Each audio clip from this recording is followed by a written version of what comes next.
Being an investor is all about having balance between your own personal life and your investments.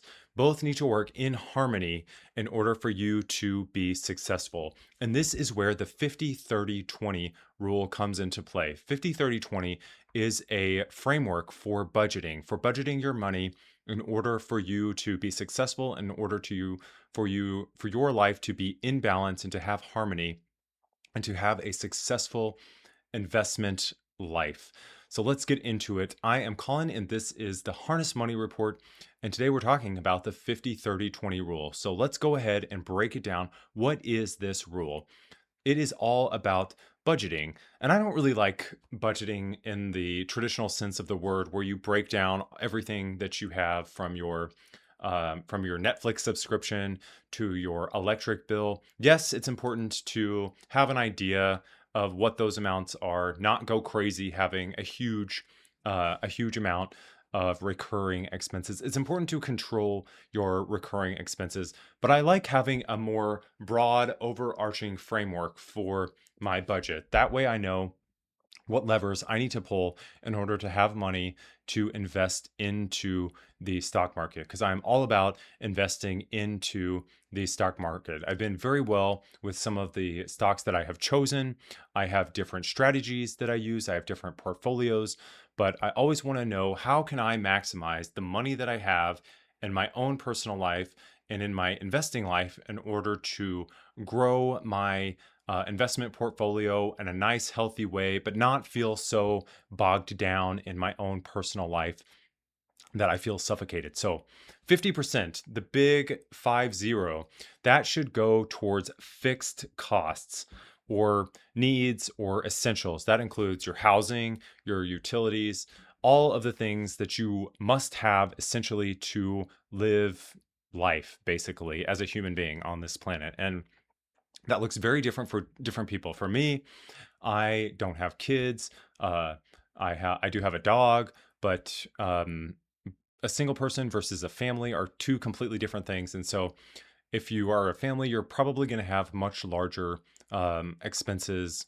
if you're with your fixed costs. But I would say between 50 to 60% is a good target to shoot for fixed expenses.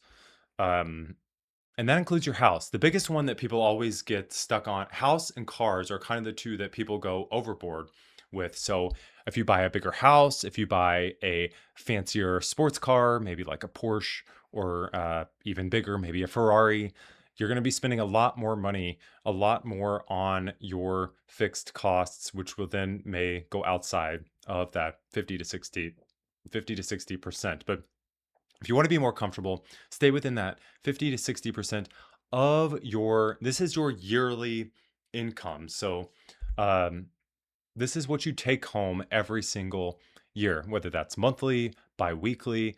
It's important to know those numbers. To know, that's number one, is to always know your big numbers. How much are you actually bringing in? How much are you paying towards taxes?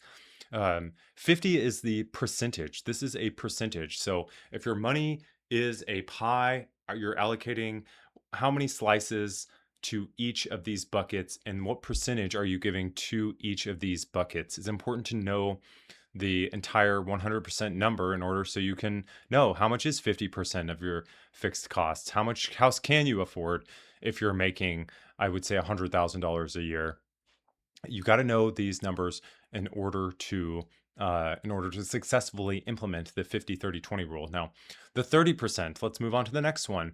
30% of your expenses go for wants or discretionary spending. And again, you can kind of play with these numbers. Maybe you go 55% on your needs, maybe you go 25% on your wants. So depending on your fixed costs, that will determine your wants. And what I have found is it's better to allocate more towards your wants than towards your investments. If you feel like you're trapped, if you feel like a caged animal, you're more likely to just completely ignore your money and just blow money on whatever is going to make you happy at the time. Or you're going to really focus in on the small minutia things that you're spending on uh, in order to just make you happy in the moment. if you feel caged, or if you spent too much on your housing, or if you're investing too much. So you really want to give yourself a healthy buffer.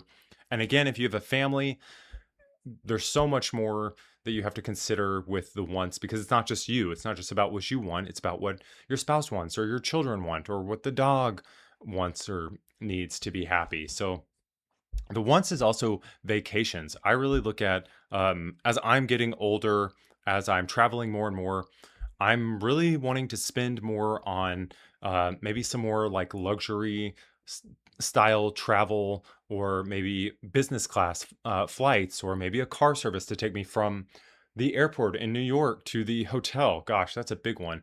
I've taken the buses, I've taken the bus and the train so many times when I've gone into New York, and every single time I'm like, I fly into JFK and I'm like, damn, why don't I just hire a car service to take me from the airport to my hotel? It's not that expensive. You can afford it. It would make a huge difference. It would save so much time.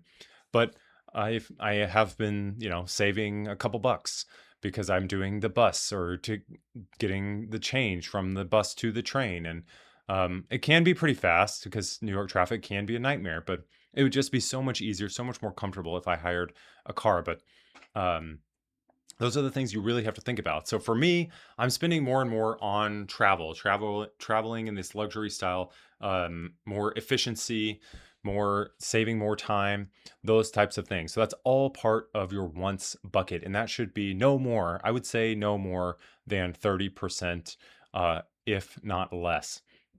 And then finally, the last one, which of course is probably the most important to me because I think about it a lot, is your savings and your investments. Savings, investments, and your debt payments.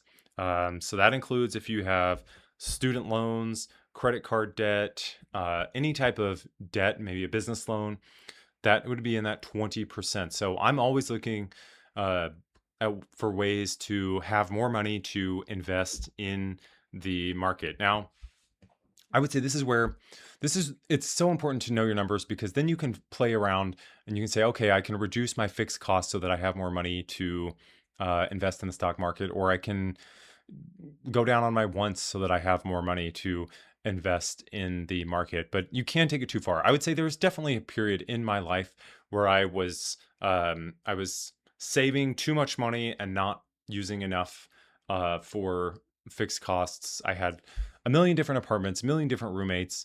There was a time where I wasn't doing very much. I was really living small so that I had more money in order to put into the market.